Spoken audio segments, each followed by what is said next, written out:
سيدي خادم الحرمين الشريفين، أيها الحفل الكريم، في هذه المناسبة نجدها فرصة لتكريم خريجي كلية الملك فيصل الجوية من الدول الشقيقة والصديقة والذين تولوا مناصب قيادية في بلادهم. قائد سلاح الجو البحريني اللواء الركن الطيار الشيخ حمد بن عبد الله آل خليفة.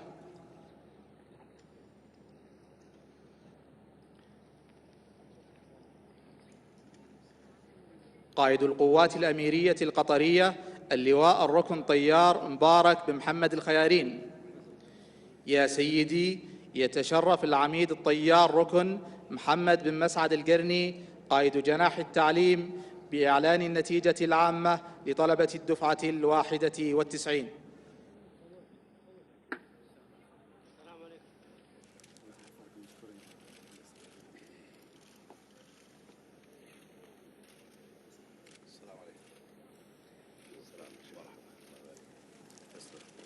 والآن يتشرف أبناؤكم المتفوقون باستلام جوائزهم من يدكم الكريمة أيدكم الله. الأول في المجموع العام الحاصل على جائزة سيف الشرف وجائزة الطيران وجائزة العلوم الأكاديمية الطالب الطيار نواف بن محمد مسفر الخثعمي. الأول في سلامة الطيران الحاصل على جائزة سلامة الطيران الطالب الطيار عبد المجيد بن منصور محمد الجحان.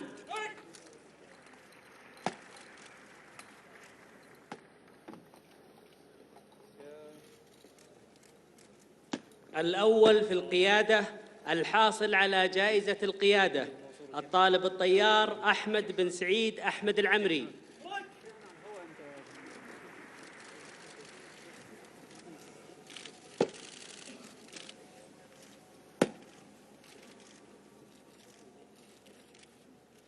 الحائز على جائزة مشغلي أنظمة التسليح الطالب الطيران عبد الملك بن نايف فازع المطيري.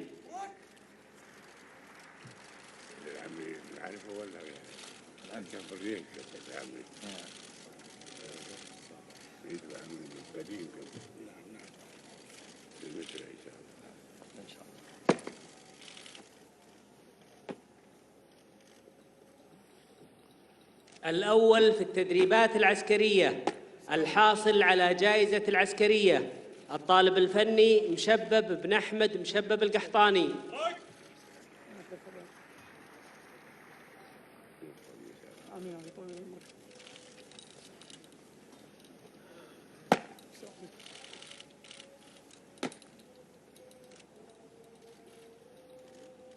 الحائز على جائزة موجهي المقاتلات الطالب الفني أحمد بن منيع غنام المطيري.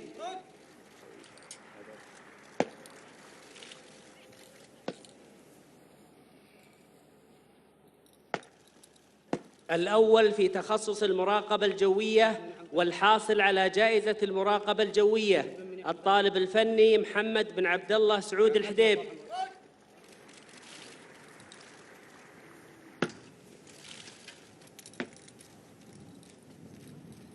الحاصل على جائزة الرياضة الطالب الفني ماجد بن خضران محمد الزهراني.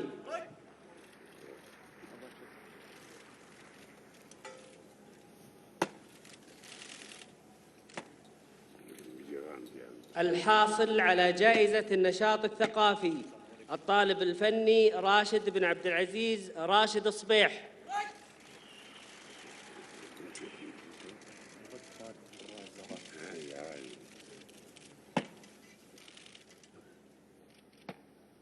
سيدي، يتشرف الطلبة الثلاثة الأوائل في المجموع العام باستلام الشهادات نيابة عن زملائهم في الدورة الطالب الطيار نواف بن محمد مسفر الخثعمي.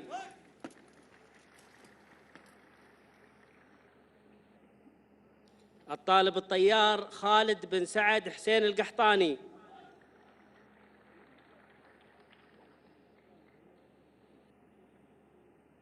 الطالب الطيار مهند بن عبد الرحمن محمد الشنبري.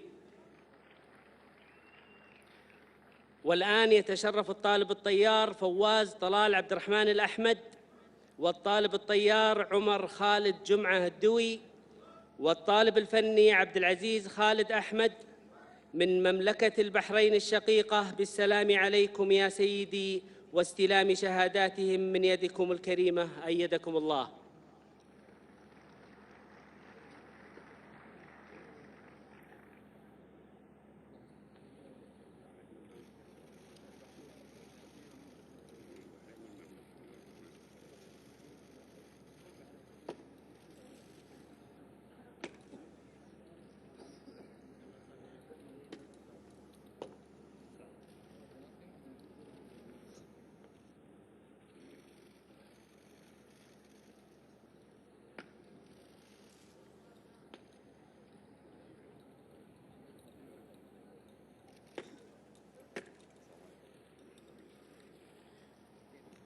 يا سيدي، يتشرف قائد كلية الملك فيصل الجوية بتقديم هدية